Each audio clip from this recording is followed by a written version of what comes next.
I went cave exploring with some friends. I'm the only one that survived. I used to think Mammoth Cave was just another adventure, a tick off our list. It was supposed to be fun, a weekend to explore the shadows with my best friends, to test our nerves in the endless dark. But somewhere down there, under miles of stone, something went wrong. Now, one of us is missing, and I swear, I can still hear him calling. We'd been going for hours, our voices echoing through the tunnels, each one mocking the confidence we had when we started. There was me, Sam, and my friends Luke, Jared, and Ben. Ben was always the daring one, the first to wander ahead, the one who'd get us into trouble just to laugh it off. But when he didn't come back, no one was laughing. Strange. We retraced our steps, searched every crevice, calling his name until our voices scraped raw. Nothing. Just an endless silence, heavy and swallowing. And then, the faintest echo, like Ben's voice, drifting from somewhere deep in the shadows. Luke was the first to hear him calling. He stopped dead, his hand shooting up as we walked, telling us to listen. We froze, straining against the thick silence. "Did you hear that?" he whispered, his voice barely louder than a breath. None of us had, but as we stood there, letting the silence settle around us, we heard it. A faint, distant call, almost swallowed by the stone around us. It was Ben's voice, unmistakably. He was calling out, the sound barely reaching us but bouncing off the cave walls in strange, warped echoes. The direction was wrong, though. The call wasn't coming from where we'd last seen him. It was coming from one of the tunnels we hadn't even traveled down. But maybe, somehow, the paths were connected. It wasn't impossible for cave tunnels to intersect. We were probably about 2 miles down at this point, so deep that the silence felt alive, closing in around us. The chill in the air seeped into our bones, and every breath echoed back like a reminder of how far we'd come. The walls felt tighter here, the space around us shrinking with each step. Our lights cast shaky beams on the rough stone, cutting through just enough darkness to keep us moving. We'd packed extra batteries, sure, but even with the supplies, an uneasy feeling twisted in my gut. Still, leaving wasn't an option. Ben was down there somewhere, and we couldn't just abandon him in the dark. We walked down a few hundred feet, calling out Ben's name into the dark, then waiting in silence, hoping for any kind of response.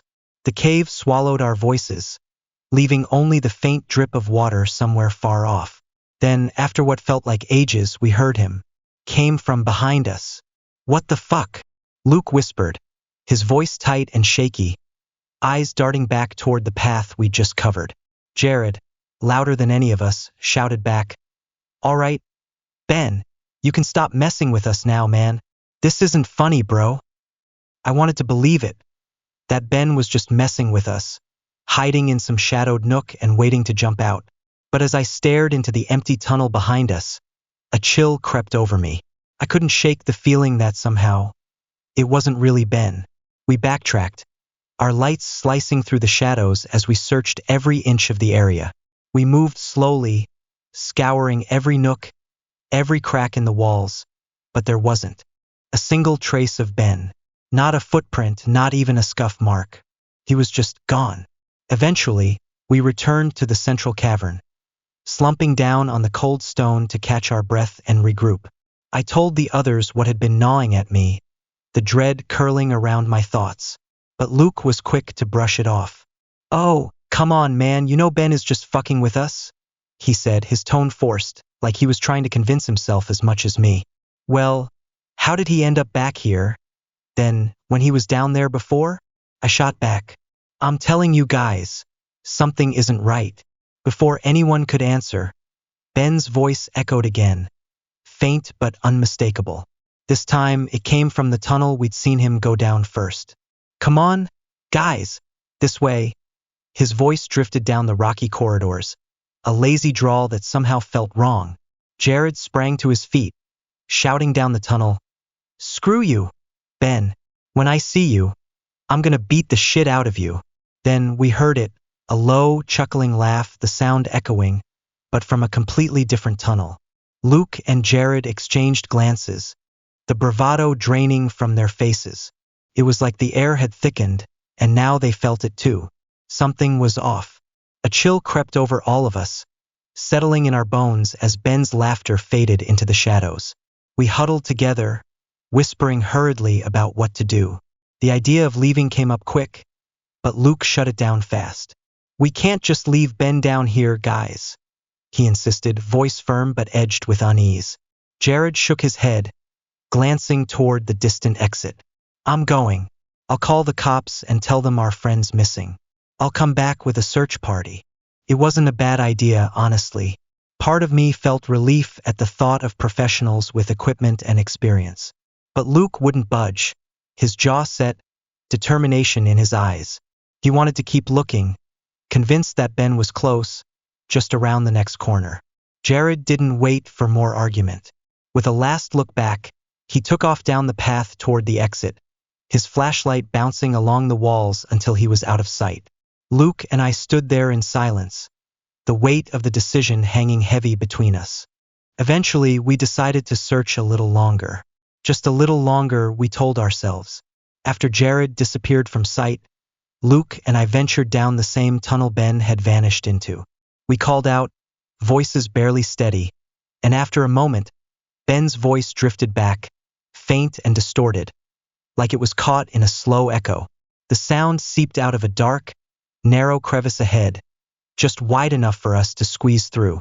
We moved cautiously, each step slower than the last, feeling a prickling sensation on our necks, like unseen eyes were watching us from the shadows. The path bent sharply to the right, creating the illusion that it might loop back toward one of the other tunnels. Luke forced a chuckle. "See? He's just messing with us?" But as we rounded the corner, our lights caught something that made us stop dead. A jagged hole yawned open in the middle of the path, wide and deep, cutting off the tunnel. The space was too narrow to walk side by side, so I trailed behind Luke as he edged forward and aimed his flashlight down into the darkness below. Luke went silent, his light fixed on something. Couldn't see. I waited, the quiet pressing in, until the tension grew unbearable. "What is it?" I whispered, trying to peer around him. When he turned to me, his face was drained of color, eyes wide, lips parted like he couldn't quite find the words. He swallowed, barely managing to get it out. "He's down there," Luke said, his voice trembling. My blood ran cold. "What do you mean?" I stammered, heart pounding against my ribs. "He's down there, Sam," Luke whispered, voice cracking. "Dead." The words hit me like a punch. I stood there, numb with disbelief, until Luke grabbed my arm, his grip almost painful. "We have to get out of here," he said, voice tight with terror. Without another word, we turned and started back, moving fast but steady, our lights casting frantic beams along the rough stone walls. As we reached the tunnel that led back to the central cavern, another voice echoed through the darkness. "Guys?" Neither of us paused. We broke into a sprint, feet pounding against the ground, breaths ragged with panic. We didn't care where it was coming from, we just wanted out. In his haste, Luke stumbled over a jagged rock and fell hard, his flashlight skidding across the ground before shattering into pieces. I stopped, reaching down to pull him up, my light sweeping the walls as I moved. And that's when I saw it. A figure, pale and naked, crouched at the far end of the tunnel, watching us with hollow, empty eyes. It looked almost human, but something was horribly, horribly wrong. "Oh my God!" I muttered, my voice barely a whisper, trembling as I stared at the figure. Luke turned, catching sight of it, his face twisting in terror. He grabbed my arm, jolting me out of my daze. "Come on, Sam," he urged, pulling me forward. We didn't look back, rushing through the darkness, desperate to put as much distance as possible between us and whatever that thing was. Every shadow felt like it was closing in on us, every echo stretching our nerves tighter. As we reached the main tunnel that led out of the cave, we saw a figure lying on the ground ahead. Jared. He was sprawled face down, motionless, his flashlight lying a few feet away, casting an eerie glow on the stone. "Oh God!" I breathed, heart racing as we knelt beside him. He must have tripped, maybe knocked himself out in his rush to get out. But when we turned him over, the breath left my lungs. His face was unrecognizable, crushed and bloody, as if something had beaten him down, over and over. The horror of it froze us in place, and I could barely think, only feel the cold grip of fear sinking deeper into my bones. That's when we heard it. A voice drifting from the shadows, but this time, it wasn't Ben's. It was Jared's. "Come on, guys. This way," the voice called, soft and taunting.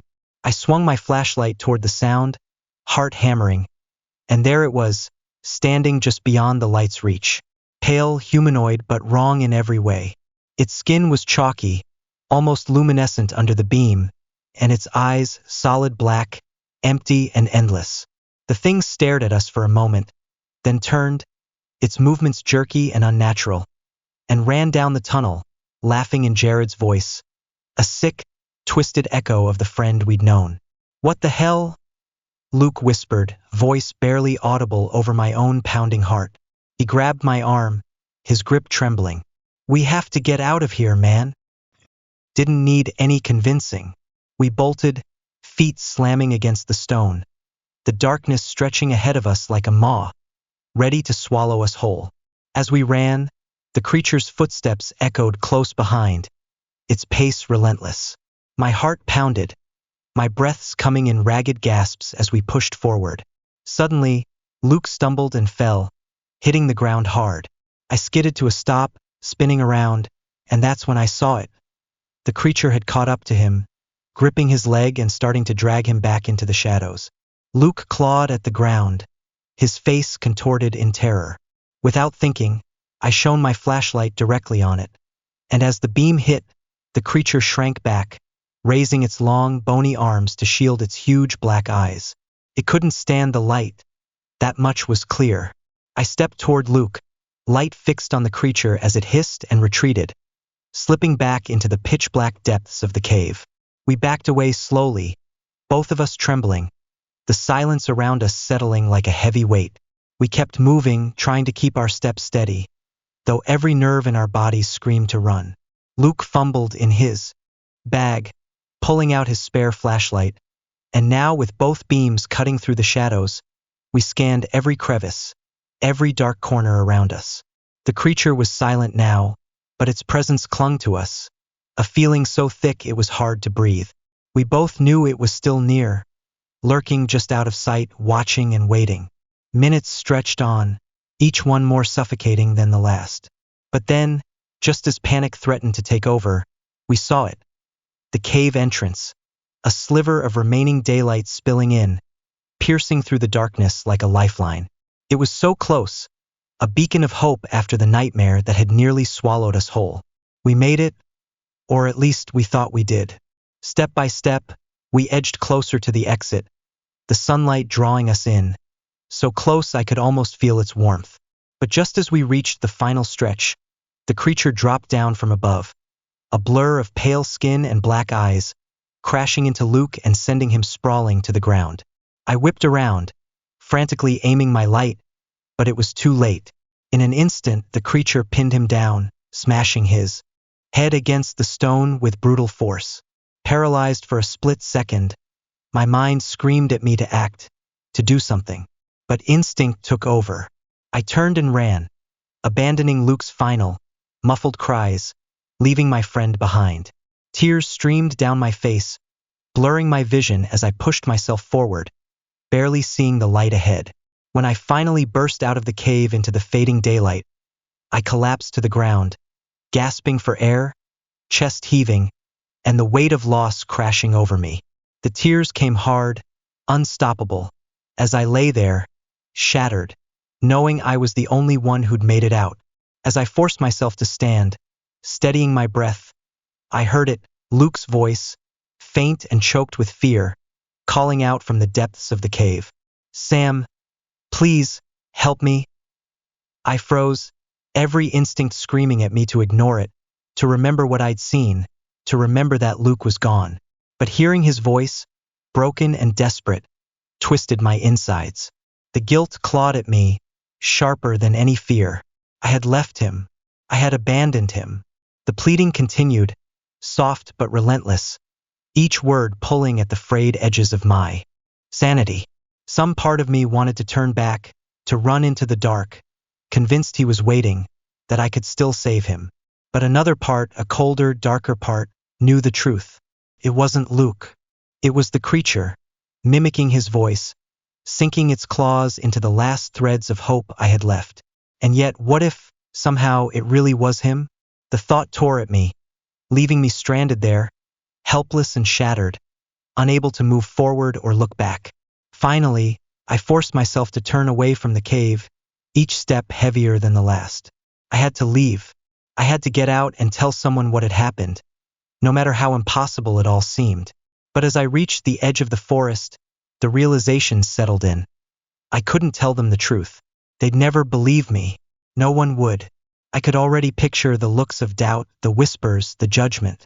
So I rehearsed the lie as I stumbled into town, every word twisting in my throat. I told them we were stalked by someone in the cave, that he'd ambushed us, attacked Jared and Luke. I described a faceless killer lurking in the dark, hunting us down one by one. It was easier that way, easier than trying to explain the unexplainable. They listened, and they wrote it all down, but even as I spoke, a chill ran through me. In the back of my mind, Luke's voice still echoed, pleading, calling me back into the dark. The cops didn't let it go. They pressed me for hours, asking the same questions over and over, watching my every reaction. Soon enough, they began talking to my friends and family, probing into my relationship with the group. I could see it in their eyes, they suspected me. I was the last one out, the only one who'd made it back, and my story didn't add up. They searched the cave for days, combing through every passage, every cavern. Eventually, they found Ben's body, crumpled at the bottom of that pit, limbs twisted at unnatural angles. But Luke and Jared, they were gone. Their remains were never recovered. And now, when I close my eyes, I still see the darkness of that cave, hear the echo of their voices, distant and pleading. No one believes me, and maybe, after all this, I'm not sure I even believe myself. The only thing I know for certain is that I'll never step foot in another cave for as long as I live. The thought alone makes my skin crawl, my heart race. The darkness isn't just unsettling to me now. It's a living, breathing terror, wrapping itself around every corner, every shadow. I'm afraid of the dark in ways I never imagined, paranoia gnawing at me every time I turn off a light. Even here, in my own home, I can feel it. The creature's gaze, lurking just beyond the glow of my lamp, hidden in the pockets of darkness, patient and unyielding, just waiting for me. I can feel it, lurking, watching, waiting for that one moment when I'm left alone in the dark. And I know, deep down, that it won't stop until it pulls me back into the shadows, just like it did with them.